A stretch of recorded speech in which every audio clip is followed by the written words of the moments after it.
Well, hi. I Hi. am literally sitting in front of Timothy Zahn, one of my favorite authors of all time. Thank you. So thank you so much for your time. Not a problem. Thanks for I having really me. appreciate this. Thanks. So okay, let's just dive in. Let's Sure. dive in.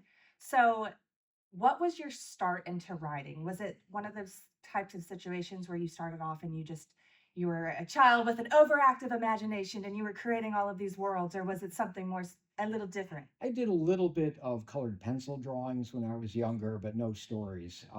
The impetus was November of 1975. I watched a bad TV show and I thought I could write a better story than that. So over the next couple of weeks, in my spare time, I wrote a story which was pretty terrible, but it was fun. So, Right. okay, I've got a hobby now. Worked on it for a couple of years. Just as a hobby. I was working on my doctorate in physics. The project wasn't working. My advisor was out of town a lot. So I had a lot of spare time.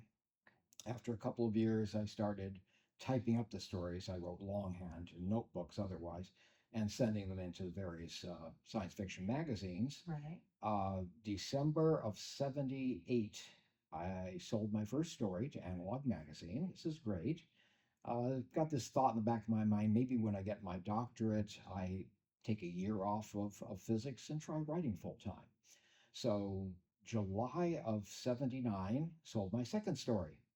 The day I found out my advisor had died overnight of a heart attack, leaving me with a project that was not working and was never going to work. It was a mathematical thing. One of the other professors showed me the logical flaw in the whole thing afterwards.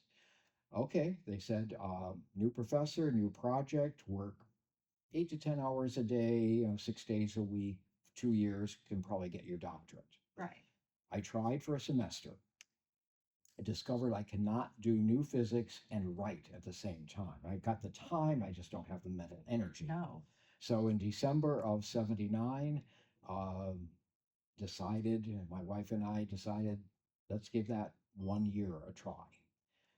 Set a goal of $2,000 of sale, no, $1,000 of sales for that year. Cranked out short stories like crazy. Ended the year with 2,000 in sales. Figured this was a good omen. We'll keep going, and it so far seems to be working pretty well. I By would the say way, so. by the way, just for anybody who's trying to write, I started full time in 1980. I started making a living in 1984. So you had a So little bit of time yes, between, she had a job. We had some savings. We had an inexpensive places to live. So it took you 4 years before you started seeing the fruits of your labor come to Yeah, fruition. I mean, I was making money, but I wasn't making enough for us to live on. Right. So To yeah, sustain for a long correct. time. So what was like the moment, your aha moment where you're like, oh snap, I'm doing it. I'm doing the thing. Did you have that moment? Not really. I mean, it was gradual enough that for a long time I was just sweating. Is this story going to sell? Are we Right. going to get some more money in and get buy groceries? I think there's one spot in the for our first checkbook where we had $1.29 left in the checkbook, and I actually wrote "help" Yeah, yeah. in the When you were in balancing the everything. recording Yeah. record. Yeah. Yes. So no, it was not a moment. It was a more of a gradual, okay, this is working, making money. People still want my books. Right. You also have to realize that every writer, certainly the ones I've talked to, Mhm. have at least two, three, maybe more times in their life they think the career is over. Right. Nobody is buying the books. The publishers Yes. don't seem to want me. That one, my first at that happened in 19, let's see, 89, Okay. fall of 1989. And Bain Books had just released me from first refusal from the Mhm. contract because Jim Bain knew that he couldn't match whatever my agent was going to give. Right. I was already at the peak of what they were offering, and Bantam didn't seem all that interested. Tor didn't seem all that interested. I'm thinking, okay, this is maybe it. I've got 10 novels published, Right. 50 or 60 short stories. If okay, this is it. This is it. And a few weeks later, my agent, maybe only a couple of weeks later, Mhm. my agent said, okay, Bantam has decided they may be interested in a 3-book contract. So okay, we're Okay. back in line. It's the career has been restarted. Right. And I remember specifically a conversation where he said, I think Tor might give you a bigger advance, but I really think Bantam is the right place for you right at this point. So signed with Bantam, started on the first book of the 3-book contract. Yes. And about 6 weeks later, got a call from my agent saying, we've got a very interesting offer here. Lucasfilm and Bantam had just made a deal for a continuation of the Star Wars saga, and they were Yeah. offering it to me. Yes.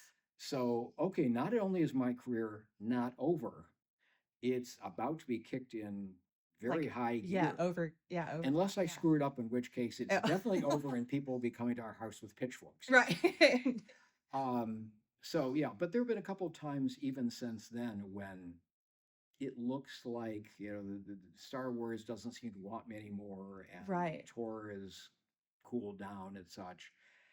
I remember one of those times, the most recent one, think, okay, if the career is over, what else would I like to do? Mm-hmm. Change a career. Yeah, you got to pivot sometimes. And there's nothing. Yeah. There's nothing I want to do. I mean, I would do whatever I needed to, wait tables, get my realtor's license, whatever. Right. I would certainly make sure to work and feed my family. But there's nothing I want to do except writing. Yeah, it's your passion. It's my passion. It's what I'm good at. Yes. And I would say you're very good at well, it. thank you. Good is probably like an understatement. Well, I appreciate that. But yeah, this is apparently what I was designed Yes. to do. Yes. And I'm just very grateful to the readers who have bought enough of the books that I can continue to That do you, it. yes. Well, there's clearly supply demand, there's Yeah. clearly a big demand for it. So I actually read the Thrawn trilogy this summer with my daughter, who is 7. We listened to the audiobook of it because we have a commute to and from. My 7-year-old daughter thinks that Mara Jade is literally one of the coolest people on the planet. And The fact that your mom's got assume Harry cannot hurt that at all. she just devoured the books. Like, I grew up with Star Wars with my dad, and now I get to share that with my children, and I get to continue it beyond just the already established canon and timelines, and I get to dive into other canon timelines. And how was that, jumping into an already established universe? What did you have any like trepidations, or was there any nerves, or were you like, I'm doing it? Oh, absolutely, there were nerves. I told my agent after a 45-minute conversation, I would tell him, give him my answer in the morning, and then I went off and panicked Right. because this is a wonderful opportunity, but I've got to capture the sense of Star Wars. I've got to Right. get that mix of adventure, action, humor, sacrifice, danger. Every fictional universe has a lot of those elements, but in Yes. different proportions. Star Yes. Trek and Star Wars and Buffy are not the same. No. And if I cannot capture that, I will not be writing Star Wars. I'll be writing an adventure of a couple of guys named Han and Luke. Right. And it's not the same. Right. It'd be frustration all around for everybody. I had also never done a trilogy before in the sense of a single story in 3 volumes. I'd done linked books like the Cobras and the Black Cobras, but I had not done a 300,000 word story. Right. By the next morning, I had enough idea. I thought, okay, I can expand this to 3 volumes. I can make that work. I still didn't know if I could do Star Wars, but decided I'd be crazy not to give it a shot. Yes. You live with the what if for the rest. Yeah. So it turned out I'm pretty good at capturing all of that. Pretty good, once again, understatement. Very. Let me give you something that not everybody knows. I've mentioned this a few times. When our son was young, we discovered we could audio tape movies. Just put the tape into the VCR, put the tape recorder microphone up to the TV speaker, record the whole movie. Then on long car trips, we could play one of these, and he'd be visualized moving and back, playing with his Legos, happy as a clown. Yes. So while I had seen the Star Wars movies X times, I had heard them X plus 10. There we go. Plus, I'm not distracted by the visuals. Right. So when it came to writing dialogue for Han, Luke, and Leia, I had the cadence down. Right. I knew exactly how they spoke. Right. And I think that helped a lot with capturing the movie characters Yes. in the books. Well, and I think you did a really excellent job with taking these characters that we all know and love so much and then bringing them, expanding their stories and expanding their characters, Yeah. and they still feel authentic to the characters. Well, that was a goal. I mean, I'm going to age them 5 years. I'm going to Yes. age the politics, military 5 years. Yes. Where are they going to be? Running a rebellion and running government are two different skill sets. Right, right, And right. you're not prepared necessarily. Okay, what would Han be doing? What would Leia be doing? What's Luke doing? First thing right off the bat with Luke was have Obi-Wan say goodbye so that he Yes. doesn't have anybody to call on. He's got to figure this out for Right. He's himself. he's on his own. I've got to be a Jedi. What does Yes. that mean? I've got some of the training, I've got the Force skills. What does it mean to be a Jedi? Yes. And that was a lot of his growth arc through those Yes. books. It was excellent. And then just Grand Admiral Thrawn is like, did you know whenever you wrote this character that he was going to become as pivotal in the canon as he has become? When I wrote those books, we didn't even know Star Wars fans existed. Right. Because 8 years since Return of the Jedi, silent fans who are nothing to grab onto look exactly like no fans at all down Right. in that direction. So there was no expectation of whether Thrawn or Mara would be popular. Are we going to sell enough copies to earn out the advance? I'd be happy with that. As the popularity of the books grew and such, Thrawn and Mara started becoming obviously more visible Right. as I looked at the fan reaction Mhm. and such. But yeah, we didn't know. You write every character as best you can. The best Mhm. character, the most interesting, sympathetic, well-rounded, three-dimensional. Whether they resonate with the readers is up to the readers. Right. I don't have any control over that. I just do the best I can. It's been very gratifying that Thrawn has not only been a very good character for Lucasfilm, but Disney, the mouse, has spotted him too, Yes. which is very Yes. cool. It is very cool. Was that a surreal moment, like seeing your character, like your original character on the screen? That was very exciting. Yes. I can I mean, the imagine. first thought I had when they said they're going to bring Thrawn into Star Wars Yeah. Rebels Sorry, I'm like getting all teary-eyed because I'm was, just like, what an amazing moment for an well, artist. it was excitement and please don't screw him up. Yes. You're Because like, it works really he's not hard. easy to write for. No. He's very complex. Yeah. And he doesn't just make rash decisions. Yeah. Everything is so calculated. He's 5 moves ahead of everybody Yes. else. Yes. Yes. And fortunately, the books I wrote were part of Dave Filoni's experience growing up with Star Wars, so he internalized them very well, and he understands Thrawn. So he did a great job in Rebels. Yes. We haven't seen much in Ahsoka, but I'm hoping he will hit his stride in season Right. 2. I got to meet Rosario Dawson. Yes. Was it last year? Mhm. And first thing she said after I introduced myself, she gave me a hug. She said, "I'm going to beat him." Yes. And I said back to her, "You're going to have to work at it." Yes. And I'm hoping that's how it is. Yeah, she should have to work. All of them should have to work really hard to Yes. beat him because stupid villains are boring. Right. As bad as stupid heroes. Exactly. Yeah, you want to make your heroes bring their A game to the field. Yes, for sure. That's what's interesting to the readers, viewers, anybody else. Yes. So, okay, this is kind of like a random question, Okay. but it all ties in with Star Wars. Is there any like specific time period in Star Wars that you would love to just dive into and create a trilogy or do a standalone book or a series on? Oh, the 9-year gap between Rebels and Ahsoka. Yes. Like, yes. I would love Oh, to deal with that. I've got ideas. I know Filoni must have his own ideas of what right. is in there. Hopefully, once he got all of his ducks lined up and has some of that history, they will let me do something. Because no matter how detailed the history is come up with, I can write a good story in there. Right. No problem.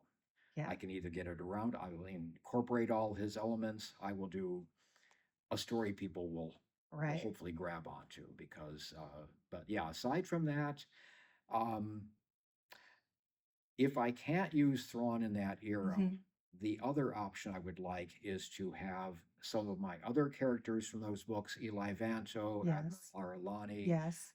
Commodore Faro and her Yes. fleet, Yes. go up against the Grisks and take them out once and for all. Oh, Um, yeah, that needs to happen. that I'm I like, would let me like to call do. Filoni right now. Okay. Let me call him.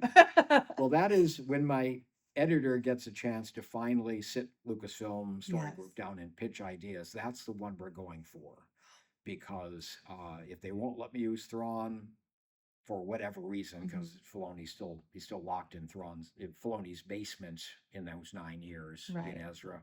I'm sure it's comfortable. I know they had Disney Plus. Yes. But, if I can't do something with Thrawn, I think that one would go over well.